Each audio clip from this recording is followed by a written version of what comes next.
Denny Johnson and I first started work on Minnie Paul music about 6 years ago.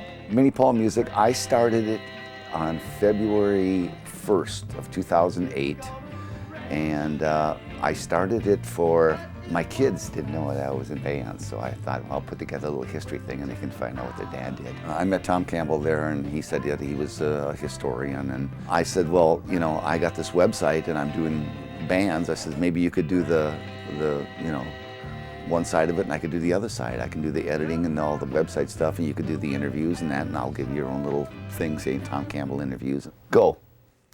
Hello, this is Tom Campbell, host of a series of interviews with local band members and music industry professionals from the 1950s, 60s, and 70s. Today's interview is with Billy Franzi and Mike Mankey from the Olivers and Triad. Alrighty, let's go back and give her a little tweet here. Let's hear it. Let's hear a playback check. This is Tom Campbell. Oh, let's start it again. Hello, this is Tom Campbell, host of a series of interviews with local band members and music industry professionals from the 1950s, 60s, and 70s. Today's interview is with Billy Franzi and Mike Mankey from the Olivers and Triad.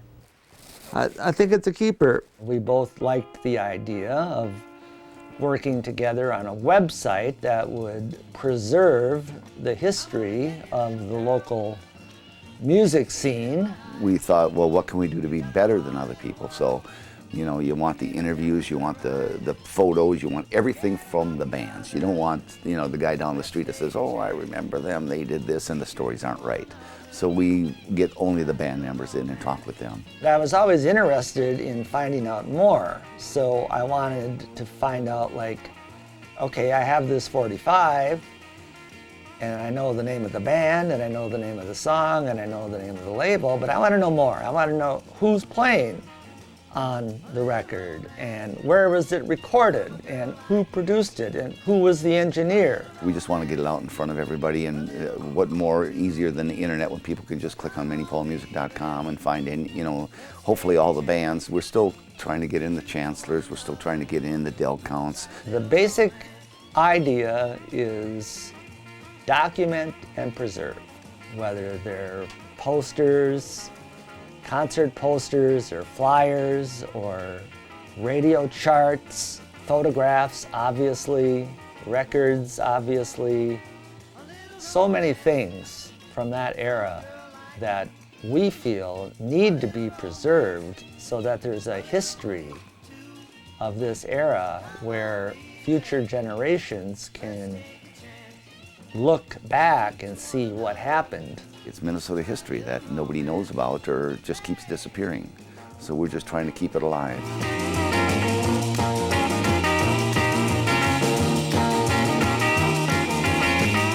These are like some of the tapes I get. I got tons of these from Jim Johnson. These are a lot of the songs that him and Stan did before the Steamers and even in the Steamers. And this is also stuff that he was doing out there with Rico. I started playing the tapes, and then what I do is I bring them into my board and I put them into Pro Tools. And once they're in Pro Tools, I can shape them any way I want. If there's not enough lows, I can have lows. If there's not enough highs, I can do that. This is a song that Rico and Jim Johnson did years ago. And actually, this is kind of a treat for a lot of people because no one's ever heard this song. It's a song called Public Woman.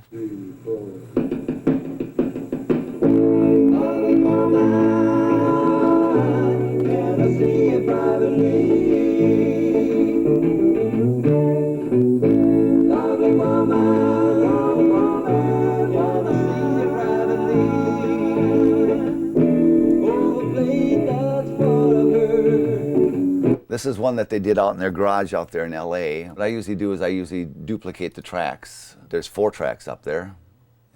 3, 4.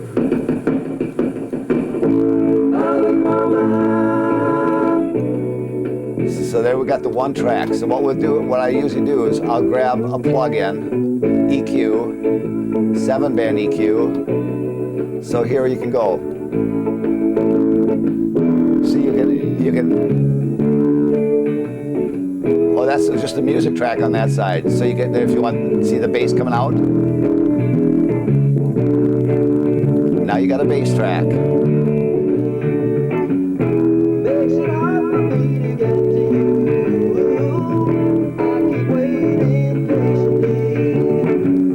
I sure do hope that you can find the room. And basically, it's a slow process. You have to dial in the tone you're looking for. And like I say, I a lot of times end up building, the vocal track will have probably 4 tracks that I'm working on, and I'll EQ them different ways to try and get the roundness and full, because too high it's going to sound tinny, too low it's going to sound muddy.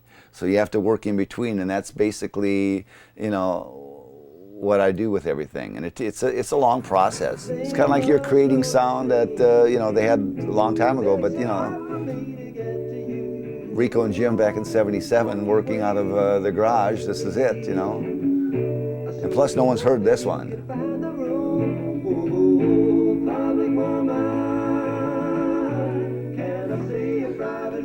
I don't know, I think this might have been just Rico and Jim doing most of the stuff where they were doing the drums themselves, and Jim was playing bass on a lot of the stuff. And they did the harmonies. But you can hear the gypsy in it.